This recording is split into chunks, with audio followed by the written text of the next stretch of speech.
Hi, my name is Darian Hirotsu, and welcome to our NEC Software Defined Networking Technical Deep Dive series. In this video, we'll cover how to build a virtual SDN environment consisting of NEC's Virtual PFC, or Programmable Flow Controller. As network engineers, with the growth and popularity of SDN, we're challenged with learning new technologies such as OpenFlow and the Open SDN concept featuring centralized control plane. This video is for engineers who want to get hands-on experience with these new technologies. Setting up the host virtual SDN environment. So recall, the goal of this video is to show you how to set up a software-defined network on any host that you have available, such as a laptop or a desktop. We've divided this task up into 4 sections. First, in section 1, we'll cover initial host setup, meaning we'll show you how to verify that the host has enough memory, a disk space, and that the BIOS is set up correctly. And we'll make sure that you have all the proper pieces to get each virtual machine up and running in this virtual SDN environment. In section 2, we'll show you how to set up a Mininet virtual machine. And as a background, Mininet is an open source application to run OpenFlow switches and virtual hosts running an operating system such as Linux to generate traffic. In section 3, we'll show you how to configure the Virtual PFC, or ProgrammableFlow Controller, which is the SDN controller for this particular environment. And lastly, in section 4, we'll show you how to build the SDN and integrate these virtual machines. And we'll show you how to configure an NEC Virtual Tenant Network, which is a technology for network virtualization. So with that, let's go into section 1, Initial Host Setup. Here with Initial Host Setup, we've divided this up into 4 separate tasks. First, we want to verify host requirements, so we'll check that you have enough disk space, memory, and that the BIOS is set up correctly in order to run virtual machines for our SDN environment. Second, we'll show you how to download and install VirtualBox, which is a hypervisor or application that will run virtual machines. Next, we will show you how to submit the request to NEC to download the Virtual PFC, which is the SDN controller for this scenario, and also how to acquire the trial license, which makes the Virtual PFC function. And then lastly, we'll show you how to import the Virtual PFC, which is downloaded in the previous step, to run that virtual machine. So with that, let's get right into this scenario. To start section 1, we're going to first verify the host requirements. We'll perform 3 steps to do this. First, we'll check to make sure we have enough storage to run the virtual machines. Second, we'll check memory. And then lastly, we'll check the virtualization setting in the BIOS to make sure we can spin up VMs. First though, talking about storage, as you can see in this Finder window, I have 70 gig available, which is more than enough disk space to run VMs. Just to provide a little background, if you want to be cautious, we're going to spin up 2 virtual machines. The first is the Virtual ProgrammableFlow Controller, and the second is Mininet. Those 2 virtual machines have a combined provisioned disk space of 48 gig, so if you were to somehow accidentally fill up the virtual disks of both those VMs, as long as you have more than 48 gig, you're more than safe to run this lab. Next though, let's take a look at memory requirements. As you can see in this window, I have 16 gig on my Mac host. We've seen this lab work for hosts with as little as 4 gig, but if you're going to run a series of applications like your email client for work, along with these VMs, it would be best to have at least 8 gig available. Lastly though, let's take a look at the BIOS setting. Now if you run a Mac and Mac OS, or if you already run virtual machines using something like VirtualBox, you can skip this step. But if this is your first chance at spinning up VMs, what you'll want to do if you're running a Windows machine is reboot your box and then interrupt the boot sequence to drop into the BIOS menu. And as you can see from the screenshot, you should see a menu and a setting that looks something like this, and you're going to want to make sure that virtualization is enabled. So in a future step, if you were to have trouble spinning up a VM or powering on the VM, you might want to come back to the BIOS setting and just double or triple check to make sure virtualization is enabled.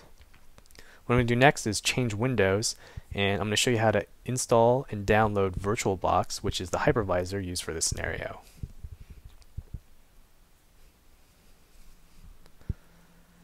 So as shown by this URL, we're at the download page for VirtualBox. Go ahead and download the installer for the relevant operating system that you're running for this scenario, and download the latest version of VirtualBox, and at the time of this video, that's version 4.3.22. Also, while you're here at the download page, it might be helpful to install the extension pack. And this contains a number of add-ons, such as if you want to support or run virtual machines from an external USB 2.0 storage device, you can install this extension pack to support that. So when you're done installing VirtualBox, the next step is to submit a request for the Virtual PFC trial, and I'll take you to another tab to show you how to do that. So note this URL up here to the left, necam.com/sdn/trial request. This is the page to submit the request for the Virtual PFC trial edition. And once you fill out this personal information and click submit, you're going to wait a few hours and NECam support should respond with a follow-up email that has some pertinent information for the trial, which I'll show you in this next window. So what we're looking at here is the actual email from NEC support, and a couple things to point out. First, attached to that email should be a trial license, and what we're going to do is download this trial license and just make note of where you save it, because in a future video we're going to use this trial license to make the Virtual PFC operational. And the second thing to note is the first hyperlink in the email, which is to a download page for the Virtual Trial Programmable Flow Controller. What I'm going to do is I'm going to switch tabs and I'm going to show you the download page so you know what to download. So when you click that hyperlink, it should navigate you here to this download page. And note that the Virtual PFC is supported by a number of hypervisors. For this scenario, we're going to use VirtualBox, and we're going to download an OVA file that's supported for VMware, but we've tested the import a number of times and it should be just fine. So what I'm going to show you next, I'm going to change windows and I'm going to show you how to import this downloaded OVA. So go ahead and click this hyperlink and I'll show you what to do next here in this next window. So after downloading that VMware zip file, you're going to go ahead and unzip it, which will bring you to this directory. And within that directory should be the OVA file that you use to import to spin up the virtual machine. So I went ahead and launched VirtualBox ahead of time. So within the VirtualBox Manager, go ahead and navigate to File and Import Appliance. And from this window, we're going to navigate to the OVA file, as shown in the previous Finder window. And VirtualBox should populate some of the settings for the virtual machine. Go ahead and leave those as is. And if you want to run multiple virtual PFCs, you can go ahead and click this radio, which will reinitialize the MAC address of the NIC of the virtual machine. But once that's done, go ahead and click import. And this import should take just a few minutes. Now once the import is complete, we're going to next configure the network interface card for the virtual machine. So to do so, highlight the VM, and then click Settings, and navigate to Network. So for this scenario, we're going to use the bridge adapter, which is going to put the virtual machine in the same subnet as the local host. And in this case, my primary network interface of my Mac host is via Wi-Fi. Now there's a couple other options that are supported to run through this lab. You could also use NAT network, or you could use the host-only adapter. The primary reason that we're going to use the bridge adapter for this particular scenario is we need the Virtual PFC and the Mininet VM to be able to exchange packets, and we also need the Mininet VM to have internet access so we can upgrade or update the version of Open vSwitch.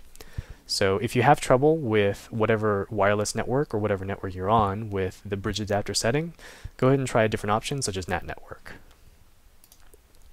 Now once we've verified the network interface setting of the VM, we can go ahead and spin it up. So double click the VM in the VirtualBox Manager, and assuming the VM spins up and boots, then we're done with section 1.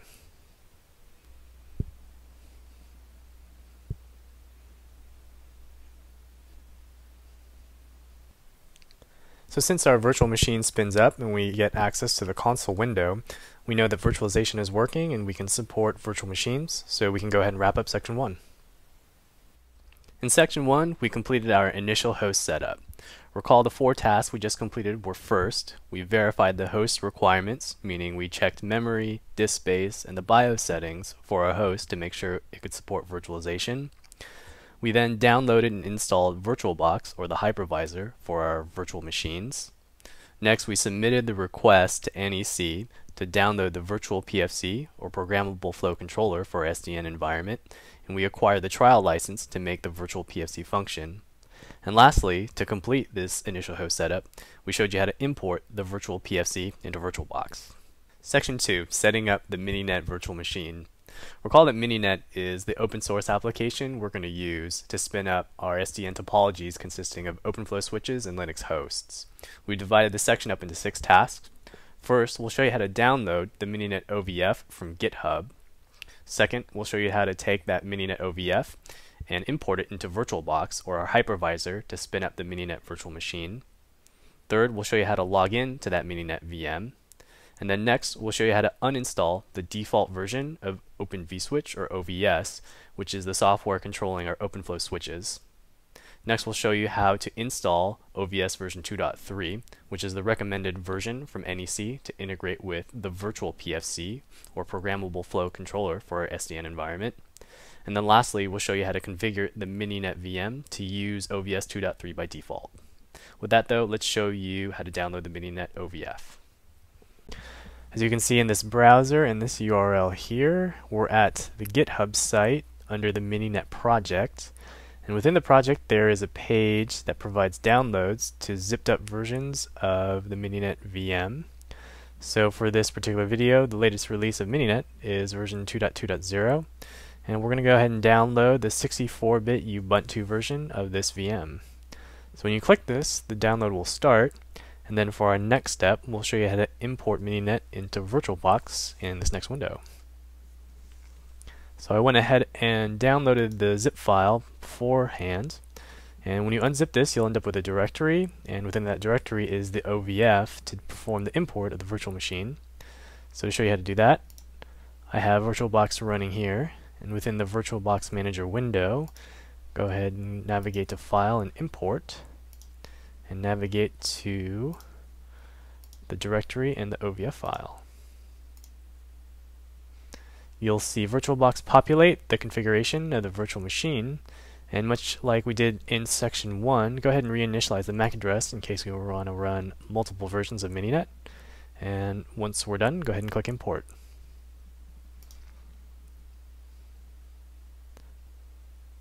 To finish the import of our Mininet VM, our next step is set up the virtual networking for the virtual machine.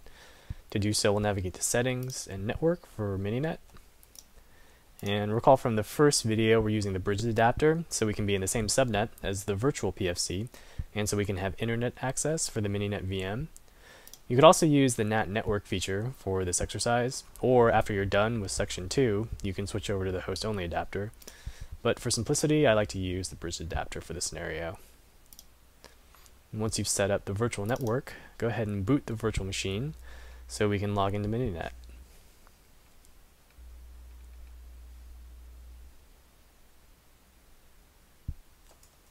When you get to the login prompt, to log into Mininet, the username and password are Mininet, all lowercase. And as you can see from this output, we've received an IP address from DHCP.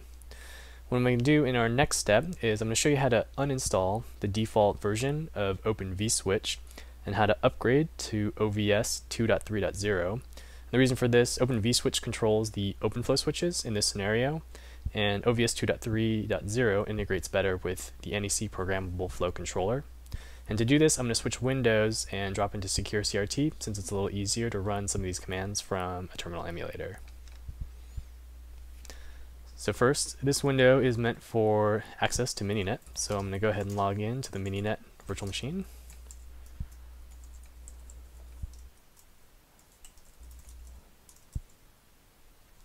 And as you can see from the host name, we're in the Mininet VM. The first step to uninstall the default version of OVS is to run a command to remove the existing OVS packages. And I'm just going to use a cheat sheet here, since I've typed and tested these commands ahead of time.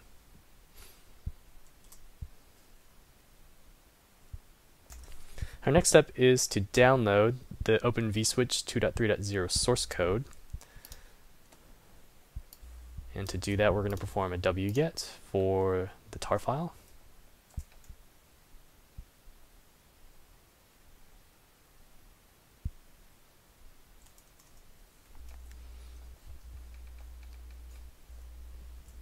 And then we'll unzip the tar file so we can build OVS from source.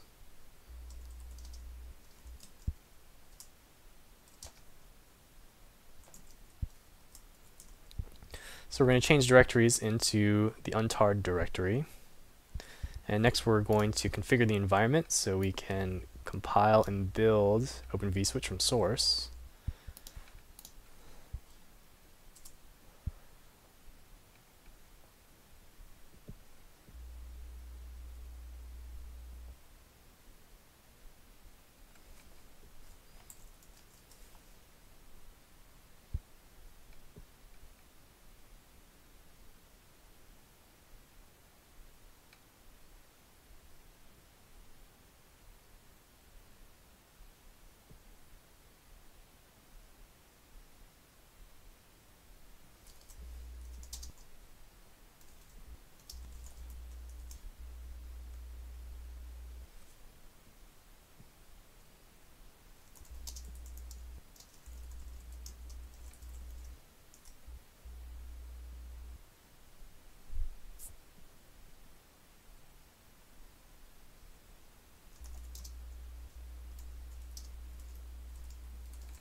So at this point we finished building OVS, and our next step is to make sure that OVS doesn't start a controller, because we want to use the SDN controller here as the Virtual PFC. So the commands to do that are as follows.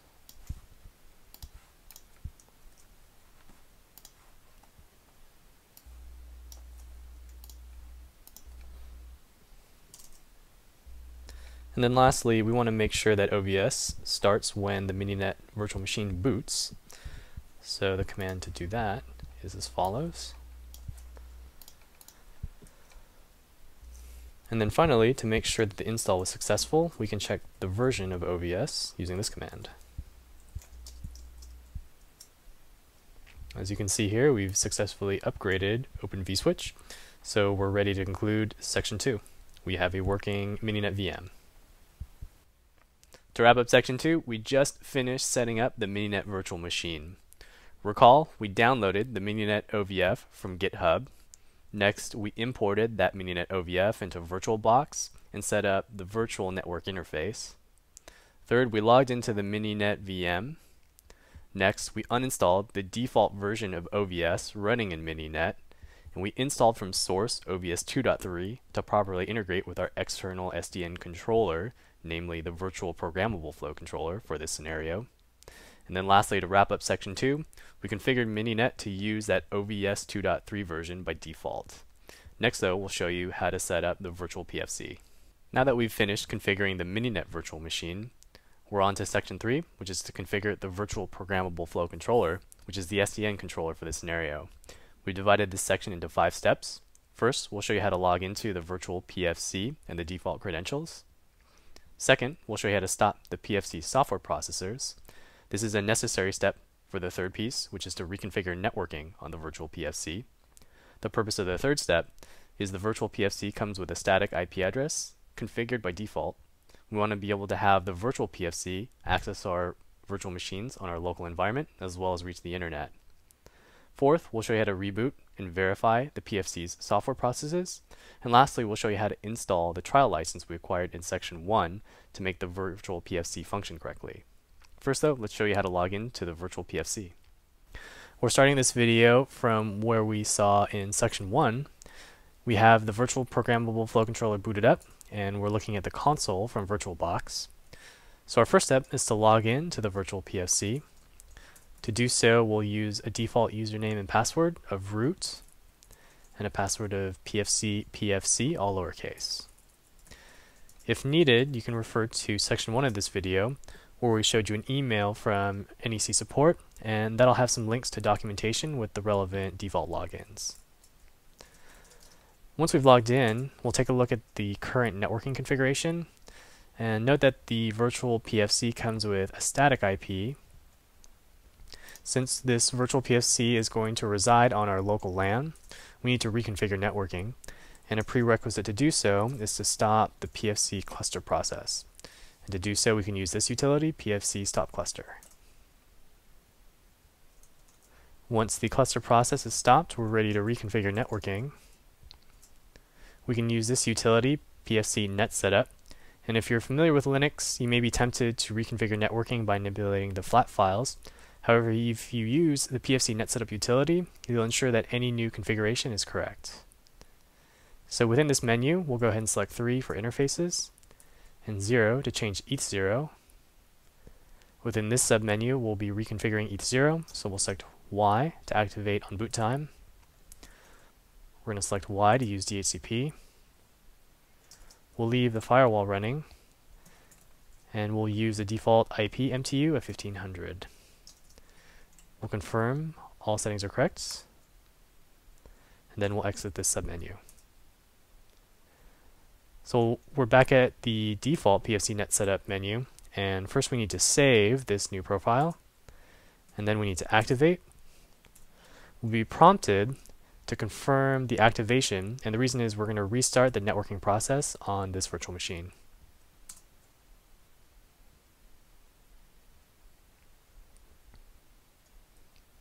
Once networking has been restarted, we'll hit enter to return to the menu, and then we'll exit.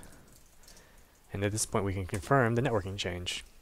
And as you can see here, we're in the 10.0.1/24 subnet, so we're in the same subnet as Mininet as hoped. So our next step is to finish this reconfiguration of networking. What we're going to do now is we're going to change the host file just for consistency, since our local host now has a different IP address.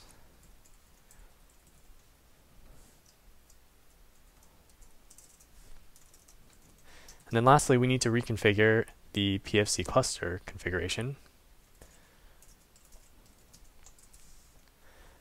So there's 2 columns here worth noting. First is the committed data, which is the current running config. And see here we have the original static IP address. And in the column to the right we have the registered data, and this is where we're going to apply our new configuration.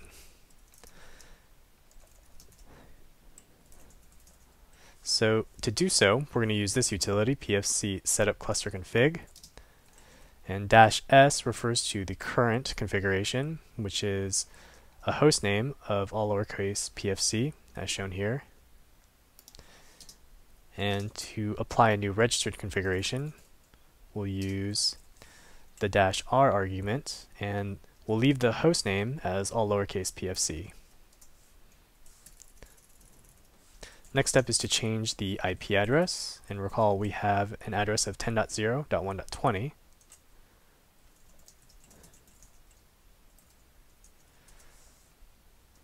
And as you can see here under registered data, we now have the new registered configuration.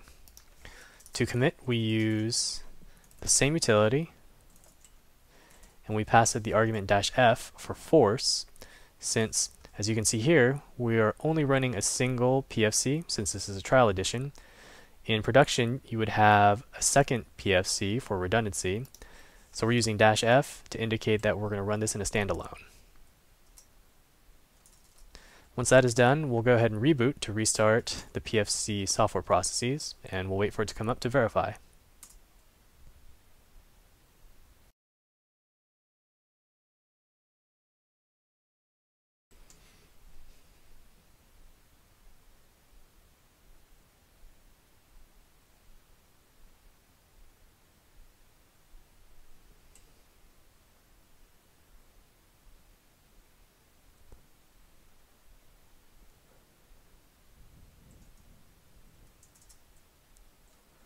Now that the PFC is rebooted, we'll log back in.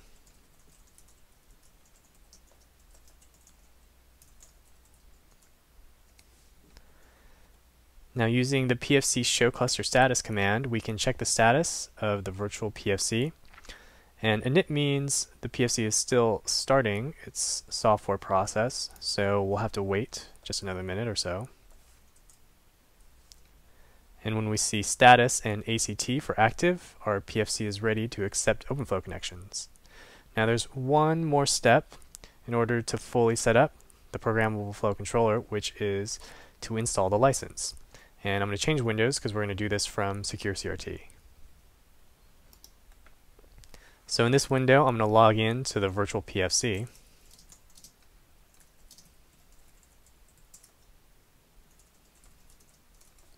As you can see from the prompt, I'm now logged in Secure CRT.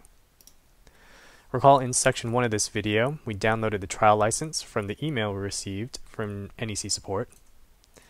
And what I'm going to do now is I'm going to copy the trial license, where I saved it in my download folder, over to var temp of the ProgrammableFlow Controller.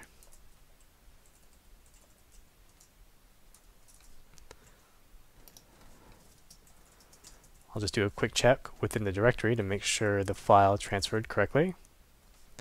And the next step is to install the license. And we can use this utility, PFC License Management. First, I'll just do a list to see any current licenses, which there are none. And then using the same utility, I can do an install and pass it the trial license as an argument. And as indicated here, the license has been installed.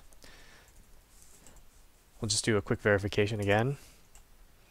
And as noted from this output, we have a working license. So at this point, we're done with section 3, and we have a working programmable flow controller. Wrapping up section 3, we just completed configuring the Virtual PFC. We showed you first how to log in to the Virtual PFC. Second, we showed you how to stop the PFC's software processes, which is a requirement for our third step, reconfiguring networking. Recall our Virtual PFC comes with a static IP address by default, and we need to reconfigure networking to have it access our local LAN. Fourth, we showed you how to reboot and verify the PFC's software processes after the networking change. And lastly, we showed you how to install the trial license to run software-defined networking scenarios. In section 4, we'll complete our build of our virtual software-defined network, and we'll configure our first NEC virtual tenant network. This section is broken out into 5 steps. First, we'll show you how to run Mininet, which will spin up an OpenFlow switch and 2 Linux hosts.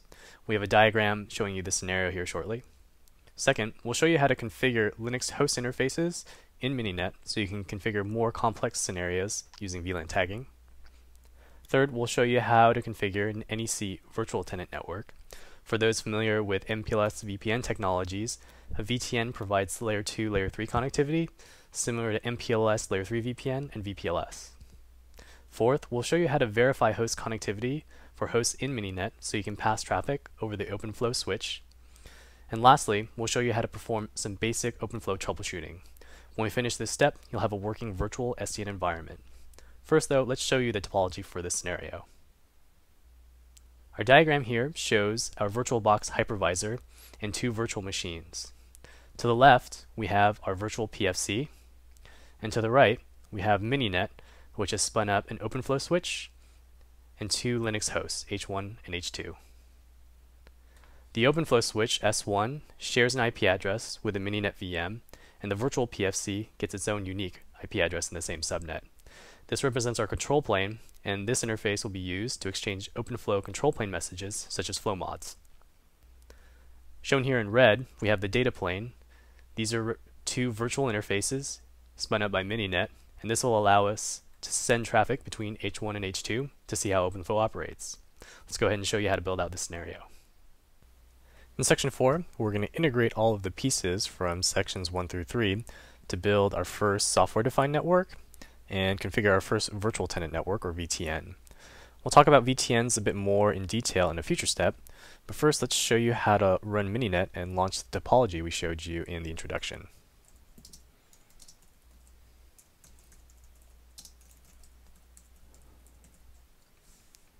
As you can see here, I went ahead and logged into the Mininet VM ahead of time. This command here launches the topology of a single OpenFlow switch and 2 Linux hosts. We need to point the OpenFlow switch to the SDN controller. In this case, we're using the Virtual PFC. So as a reminder, I'm going to switch tabs in Secure CRT to the Virtual PFC.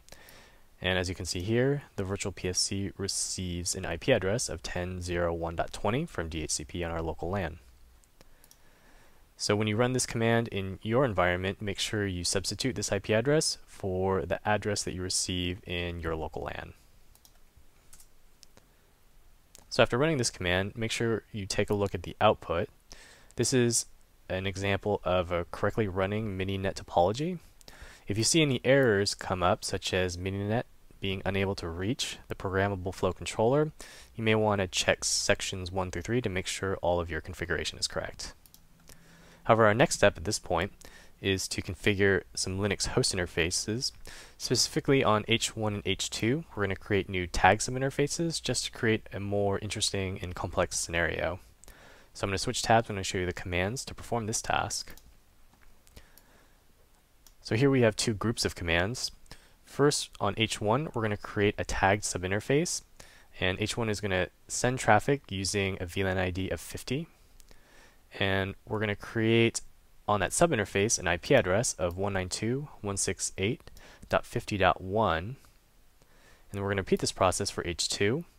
We'll create the subinterface, and then we'll give H2 an IP address of 192.168.50.2.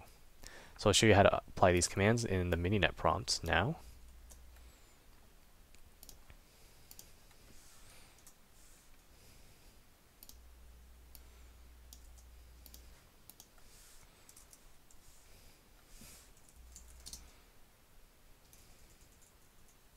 Just to show you what Mininet is doing in the background,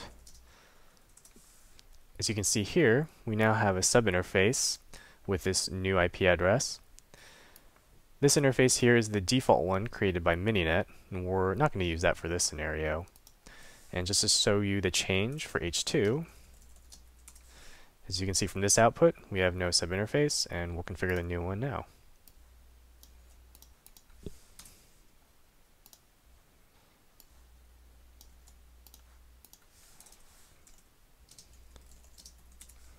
And as shown by this output, we now have our new H2 subinterface in the new subnet.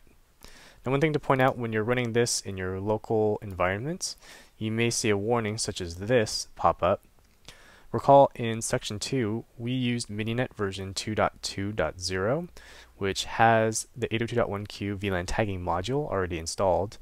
If you're using an earlier version of Mininet, you may want to think about upgrading or creating the new Mininet version 2.2.0 VM, or you can follow some steps from NEC support in that email you received in section 1 to install this VLAN module.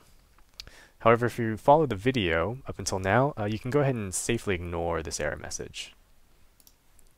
But at this point, we now have our tag subinterfaces.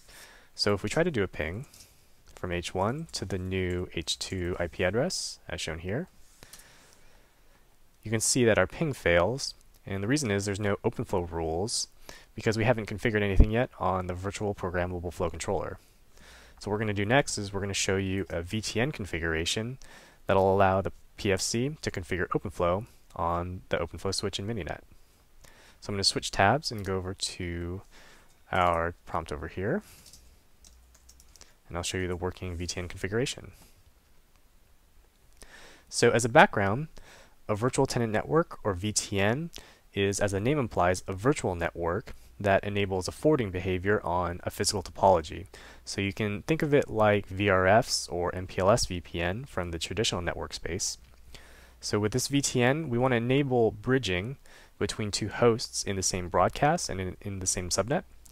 So with this VTN, we're going to configure this vBridge, and we're going to assign a VLAN ID of 50 to this vBridge to enable bridging between H1 and H2. So the next step, after we deploy the vBridge, is we need to configure two vExternals. So a vExternal is like a gateway that maps an external host into the virtual tenant network to get the forwarding behavior that we want. So we have vExternal1 for H1 and vExternal2 for H2. And we're using a port mapping technique called OFS map to ensure that we can find or identify H1 and H2. The way this works, so we first need to figure out the switch that H1 is connected to. So we use what's called the data path ID in OpenFlow. And then we need to identify the port. So we're calling the specific S1 port, which is S1-ETH1.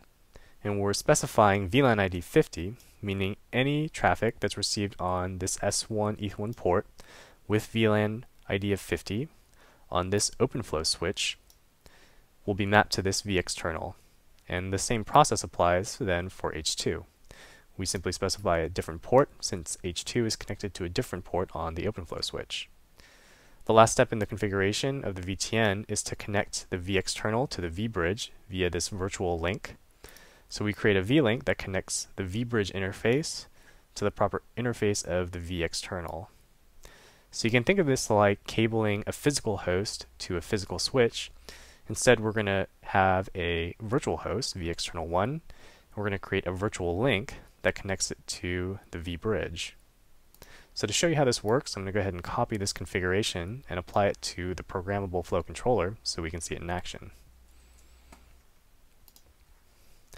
So I'm jumping back over to the console window of the Virtual PFC. In order to configure VTNs, we need to drop into the PFC shell, as shown here. Much like other network operating systems, the PFC has a configuration mode and an operational mode. So we need to configure the VTN, and we'll drop into the configuration context. And now we can copy this configuration into the PFC shell.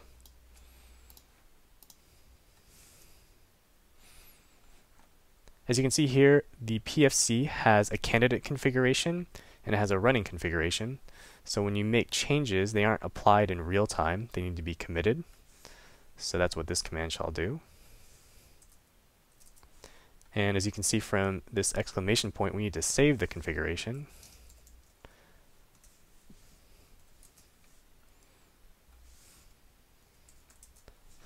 And once this configuration is committed, and we've saved the running configuration to the startup configuration, we're now ready to check and verify host connectivity.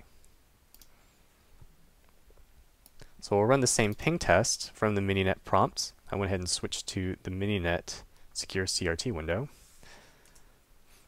And as you can see here, with the VTN deploy, we now have connectivity between H1 and H2. So as a last step, just to show you some OpenFlow rules, we'll show you a basic OpenFlow troubleshooting step.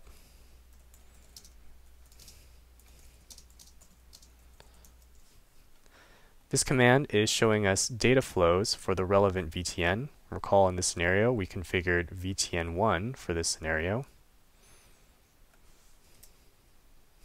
What we're seeing here are the relevant OpenFlow rules for this ping running between H1 and H2. You can see here for match conditions, we're matching on physical port, the VLAN ID, and source and destination MAC, which have been discovered by the ProgrammableFlow Controller. We're using an action that's forwarding those packets to port 2. And this is what's enabling our ping test to work. So this wraps up our section 4 video. We've integrated all of our pieces from sections 1 through 3, and now we have a working software-defined network. To recap section 4, we just completed building our first virtual software-defined network, and we configured our first NEC virtual tenant network. We ran the following 5 steps to complete this section. First, we showed you how to launch Mininet, so you could spin up a single OpenFlow switch and 2 hosts. Second, on the 2 Linux hosts, we showed you how to provision the network interfaces, so you could add additional IP addresses and VLAN tagging for more complex scenarios. Third, we showed you how to configure a layer 2 virtual tenant network to pass traffic between the 2 hosts in the topology. Fourth, we showed you how to verify host connectivity in Mininet to pass traffic between those hosts over the OpenFlow switch and through the VTN. And lastly, we showed you a basic OpenFlow troubleshooting technique on the ProgrammableFlow Controller. At this point, you now have a working virtual SDN environment to try more complex scenarios. In this video, we covered how to build a virtual SDN environment consisting of NEC's Virtual ProgrammableFlow Controller. For some next steps to learn more, consult Mininet's documentation to see how to build more complex OpenFlow topologies, and NEC's PFC documentation to see how to build more complex VTNs. We look forward to seeing you in the next video.